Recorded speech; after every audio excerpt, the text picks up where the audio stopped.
सुबह के 11 बजे थे। शहर के सबसे बड़े बैंक में एक साधारण से कपड़े पहने हुए बुजुर्ग व्यक्ति, जिनके हाथ में एक पुराना सा लिफाफा था, अंदर दाखिल होते हैं। जैसे ही वह बैंक में प्रवेश करते हैं, अंदर मौजूद सभी ग्राहक और बैंक कर्मचारी उन्हें अजीब नजरों से देखने लगते हैं।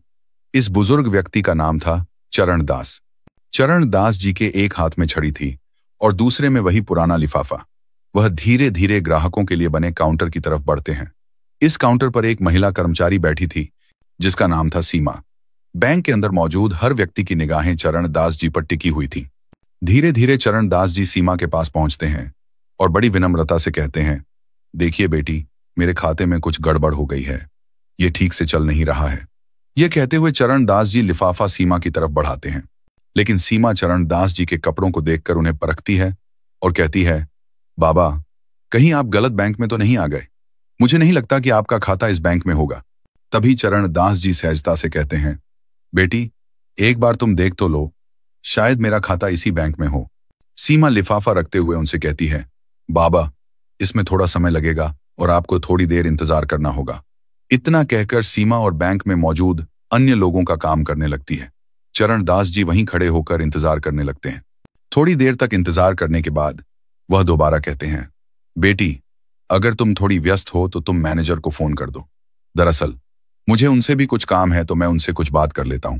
इसके बाद सीमा न चाहते हुए भी अपना फोन उठाती है और मैनेजर सुनील के केबिन का नंबर डायल करती है। उसने फोन करके मैनेजर को बताया कि एक बुजुर्ग व्यक्ति उनसे मिलना चाहते हैं।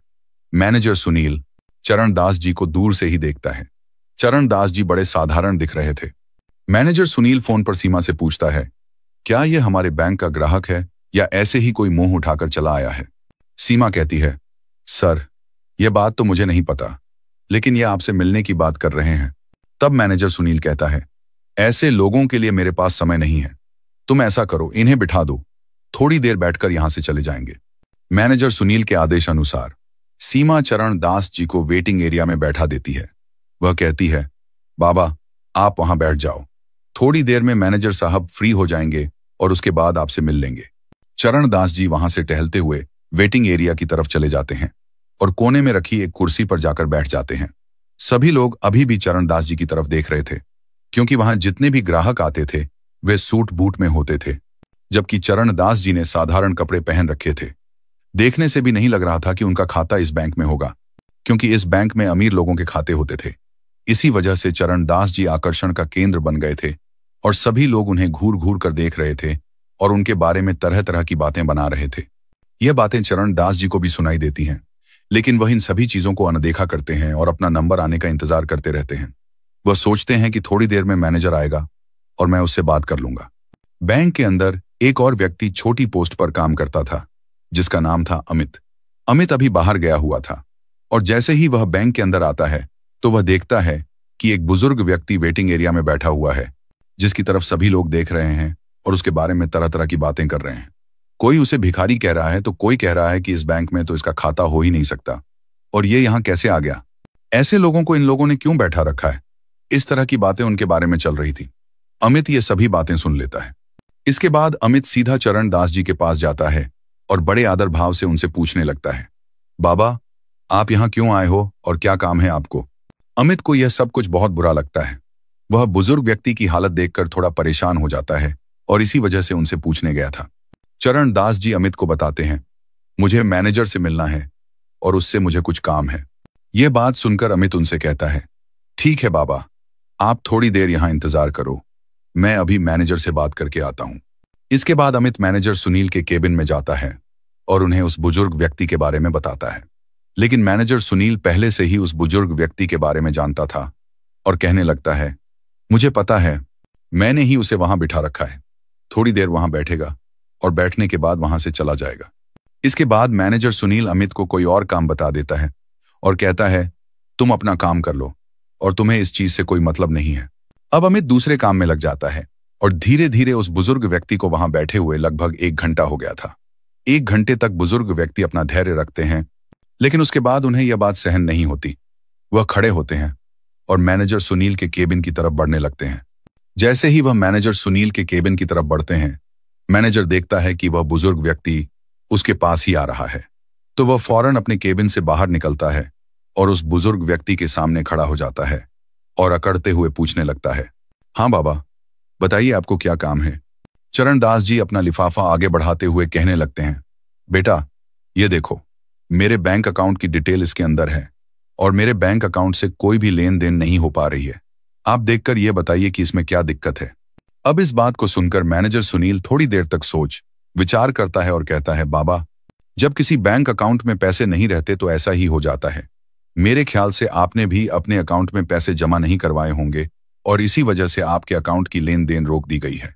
इसके बाद बुजुर्ग व्यक्ति बड़े ही विनम्र भाव से कहने लगते हैं, बेटा पहले तुम एक बार अकाउंट को चेक तो कर लो, उसके बाद ही कुछ मुझे बताओ तो ही अच्छा रहेगा। इस तरह से तुम कैसे बता सकते हो। तो मैनेजर सुनील हंसने लगता है और हंसते हुए कहता है, बाबा ये सालों का अनुभव है और सालों से मैंने यही काम किया है। आप जैसे लोगों की शक्ल को देखकर मैं बता देता हूं कि कौन व्यक्ति किस तरह का है, किसने अपने अकाउंट में कितना पैसा जमा किया होगा। तो आपके अकाउंट में तो मुझे कुछ भी दिखाई नहीं दे रहा और मैं चाहता हूं कि अब आप यहां से चले जाओ। सभी ग्राहक आपकी तरफ देख रहे हैं और बैंक के अंदर एक अलग तरह का माहौल बन रहा है। इसके बाद चरणदास जी उस लिफाफे को उसकी टेबल पर रखते हैं और कहते हैं, ठीक है बेटा, मैं तो चला जाऊंगा, लेकिन तुम इस लिफाफे में जो भी डिटेल लिखी हुई है उनको एक बार जरूर देख लेना। ऐसा कहकर चरणदास जी वहां से जाने लगते हैं और जाते जाते जैसे ही वह गेट पर पहुंचते हैं तो फौरन मुड़कर कहते हैं, बेटा तुम्हें यह सब कुछ करने का बहुत बुरा नतीजा भुगतना पड़ेगा। ऐसा कहकर चरणदास जी बैंक के मुख्य द्वार से बाहर निकल गए और टहलते टहलते वहां से चले जाते हैं। इसके बाद जब मैनेजर सुनील को यह बात सुनाई देती है कि तुम्हें बहुत कुछ भुगतना पड़ेगा तो थोड़ा सा तो उसे लगता है, लेकिन फिर वह सोचता है कि बुढ़ापे में ऐसे ही कह दिया होगा, कोई भी कैसी भी दिक्कत नहीं है। मैनेजर सुनील अपने काम पर चला जाता है। इधर टेबल पर वह लिफाफा पड़ा हुआ था जिस लिफाफे के अंदर बुजुर्ग व्यक्ति के बैंक अकाउंट की डिटेल थी। इसके बाद जो अमित होता है वहां से उस लिफाफे को उठा लेता है और अपने कंप्यूटर के सर्वर में लॉगिन करके उस लिफाफे के अंदर दी गई जानकारी के हिसाब से ढूंढने लगता है। ढूंढने के बाद जब पुराना रिकॉर्ड खंगाला जाता है तो उसे पता चलता है कि यह जो व्यक्ति यहां पर आया था यह इस बैंक का एक तरह से मालिक ही है, क्योंकि इस बैंक के 60% शेयर इनके पास ही हैं। अब इस बात को सुनकर वह बड़ा ही हैरान होता है और भी अच्छी तरह से उस डिटेल को पढ़ने लगता है। तो डिटेल को पढ़ने के बाद वह पूरी तरह से कंफर्म हो जाता है कि यह इस बैंक के मालिक ही हैं। इसके बाद अमित उस रिपोर्ट की कॉपी निकालता है और कॉपी निकालकर बैंक मैनेजर सुनील के पास जाने लगता है। बैंक मैनेजर सुनील अपने केबिन में किसी अमीर ग्राहक से बात कर रहे थे और उन्हें तरह तरह की स्कीमें बता रहे थे। इसके बाद अमित में आई कम इन करके केबिन के अंदर आने लगता है। बैंक मैनेजर सुनील उसे इशारा करता है और इशारे से पूछने लगता है कि किस लिए तुम यहां पर आए हो। उसके बाद जो अमित होता है वह इशारों से ही बता देता है कि यह एक रिपोर्ट है जो उस व्यक्ति की है जो वहां पर आया था और आपने उसे ऐसे ही यहां से भेज दिया। आप एक बार इस पर नजर डाल लेंगे तो अच्छा रहेगा। ऐसा कहकर अमित ने वह रिपोर्ट मैनेजर साहब की टेबल पर रख दी थी। लेकिन तभी जो मैनेजर साहब होते हैं अपने उस ग्राहक से थोड़ी देर के लिए एक्सक्यूज लेते हैं और कहते हैं, देखो भाई अमित, हमारे पास ऐसे वैसे लोगों के लिए समय नहीं है। इसके बाद अमित बड़े आदर भाव से मैनेजर साहब से कहने लगता है, अगर आप इसको एक बार देख लें तो बड़ा ही अच्छा रहेगा। लेकिन जो मैनेजर सुनील है वह उस रिपोर्ट को आगे की तरफ सरकाते हुए कहता है, मुझे इसको नहीं देखना और मुझे ऐसे ग्राहकों में कोई भी दिलचस्पी नहीं है। ऐसा कहकर उसने रिपोर्ट को अमित की तरफ बढ़ा दिया था और अमित उस रिपोर्ट को वहां से लेकर अपने काम में लग जाता है। बैंक के अंदर का माहौल अब शांत हो गया था। सभी लोग अपने काम में लग गए थे और धीरे धीरे शाम हो जाती है। चरणदास जी की वापसी। दूसरे दिन उसी समय पर जिस समय पर चरणदास जी आए थे उसी समय पर फिर से आते हैं, लेकिन आज उनके साथ एक सूट बूट वाला व्यक्ति था जिसके हाथ में एक ब्रीफकेस भी था। अंदर आने के बाद वहां पर सभी लोगों का ध्यान अपनी तरफ खींचते हैं। इसके बाद वह मैनेजर सुनील को अपनी तरफ आने का इशारा करते हैं तो मैनेजर भी डरते हुए अपने केबिन से निकलकर चरणदास जी के सामने आकर खड़ा हो जाता है। तभी चरणदास जी मैनेजर सुनील से कहते हैं, मैनेजर साहब, मैंने आपसे कहा था ना कि यह बात आपको बहुत भारी पड़ेगी। आपने जो कुछ भी कल मेरे साथ किया था वह बिल्कुल भी बर्दाश्त के लायक नहीं है, तो अब आप अपनी सजा भुगतने के लिए तैयार हो जाइए। इस बात को सुनकर मैनेजर सुनील थोड़ा सा बौखला जाता है, लेकिन फिर वह सोचता है कि क्या सजा मुझे दे सकते हैं, भला मेरे साथ क्या कर सकते हैं। उसके बाद चरणदास जी कहते हैं, तुम्हें मैनेजर के पद से हटाया जा रहा है और तुम्हारी जगह इस बैंक में काम करने वाले अमित को मैनेजर बनाया जा रहा है। और तुम्हें फील्ड का काम देखना होगा। इस बात को सुनकर मैनेजर सुनील थोड़ा सा बौखला जाता है और वह कहने लगता है, आप होते कौन हो मुझे इस तरह से हटाने वाले? तो चरण दास जी कह देते हैं, मैं इस बैंक का एक तरह से मालिक ही समझ लो, क्योंकि 60% शेयर वैल्यू मेरे पास है और मैं चाहूं तो तुम्हें हटा भी सकता हूं और किसी और को तुम्हारी जगह लगा भी सकता हूं। ये बात सुनकर बैंक के अंदर जितने भी कर्मचारी थे और जो कुछ ग्राहक कल भी इस बैंक के अंदर आए थे और आज भी आए थे, वह सभी लोग एकदम से हैरान हो जाते हैं और चरण दास जी की तरफ फटी की फटी निगाहों से देखने लगते हैं। इसके बाद वह व्यक्ति जो चरण दास जी के साथ आया था, वह अपने उस सूटकेस को खोलता है और उसमें से एक डॉक्यूमेंट निकालता है जो कि अमित की पदोन्नति प्रमोशन का था। उसे एक बैंक मैनेजर बना दिया गया था। इसके बाद वह दूसरा लेटर निकलता है जिसको बैंक मैनेजर सुनील को दे देता है और कहता है, अगर तुम्हें फील्ड में ड्यूटी करनी है तो तुम बेशक से कर लो, लेकिन मैनेजर बनकर तुम इस बैंक में नहीं रह सकते। ये बात सुनकर मैनेजर सुनील के पसीने छूटने लगते हैं और वह अपनी कल की गलती के लिए बुजुर्ग व्यक्ति से माफी मांगने लगता है। लेकिन तभी जो चरण दास जी होते हैं वह उसे उठाते हैं और कहते हैं, माफी किस बात की मांग रहे हो और मैं किस वजह से तुम्हें माफ कर दूं? तुमने मेरे साथ जो व्यवहार किया था वह हमारे इस बैंक की पॉलिसी के खिलाफ है। क्या तुमने कभी भी इस बैंक की पॉलिसी नहीं पढ़ी? यहां पर गरीब और अमीर में कोई भी फर्क नहीं किया जाएगा और सभी को एक ही पलड़े में तोला जाएगा।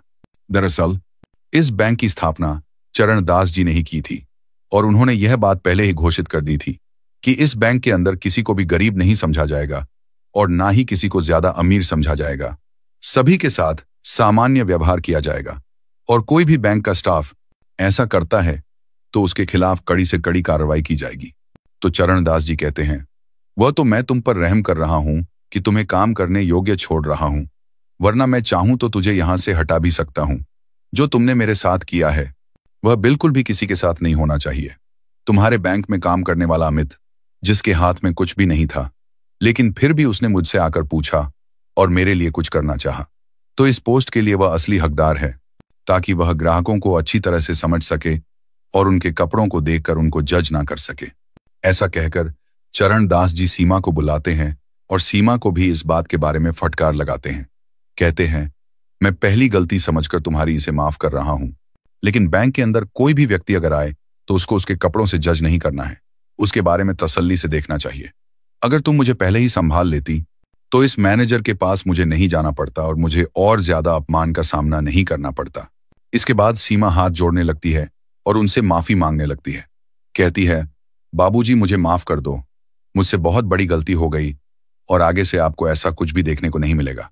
इसके बाद चरण दास जी वहां से उस व्यक्ति के साथ वापस जाने लगते हैं और सभी लोगों से कहकर गए थे कि अमित से बहुत कुछ तुम्हें सीखने की जरूरत है और इससे जितना हो सके उतना सीख लीजिए, तुम्हारे लिए अच्छा होगा। अब मैं बीच बीच में यहां पर किसी ना किसी को भेजता रहूंगा जो तुम्हारी इन हरकतों के बारे में अच्छी तरह से मुझे रिपोर्ट दे सके। ऐसा कहकर चरण दास जी वहां से चले गए और बैंक का पूरा स्टाफ इस बारे में बात करने लगता है और सोचता है कि अब अच्छी तरह से काम करना होगा, कहीं अगली बार उनका नंबर ना आ जाए। इस बात को सोचकर पूरा बैंक सुधर जाता है और सभी लोग अच्छी तरह से उस बैंक के अंदर काम करने लगते हैं। चरण दास जी का यह कारनामा चारों तरफ फैल गया था और सभी लोग उस बैंक की बड़ाई करने लगते हैं और कहते हैं कि मालिक हो तो ऐसा हो, वरना बेशक से ना हो, क्योंकि ज्यादा मालिक अपने बैंक को खोलकर चले जाते हैं। फिर चाहे पीछे से मैनेजर किस तरह का काम करे या पीछे से कोई भी कर्मचारी कैसा भी काम करे, उन्हें इस चीज से कोई भी मतलब नहीं होता है। लेकिन चरण दास जी ने अपने मालिक होने का पूरा कर्तव्य निभाया और उस बैंक के कर्मचारियों को एक अच्छा सबक सिखाया। चरण दास जी के बारे में आपकी क्या राय है और अमित के बारे में आप क्या कहना चाहेंगे? अपनी राय कमेंट बॉक्स में लिख सकते हैं और लोगों के साथ साझा कर सकते हैं। अगर आपको वीडियो अच्छी लगी तो वीडियो को लाइक और चैनल को सब्सक्राइब जरूर करें, ताकि हमें थोड़ा सा हौसला मिले आप लोगों के लिए ऐसे ही अच्छे अच्छे वीडियो बनाने के लिए। इन कहानियों को सुनाने का उद्देश्य किसी को परेशान करना बिल्कुल भी नहीं है। यह कहानी आपको इसलिए सुनाई जाती है ताकि आप लोग इन कहानियों में से कुछ ना कुछ सीख सको और अपने जीवन में उस चीज को लागू कर सको। मिलते हैं किसी अगली वीडियो में नए टॉपिक के साथ। तब तक के लिए जय हिंद, जय भारत। आप सभी का बहुत बहुत धन्यवाद।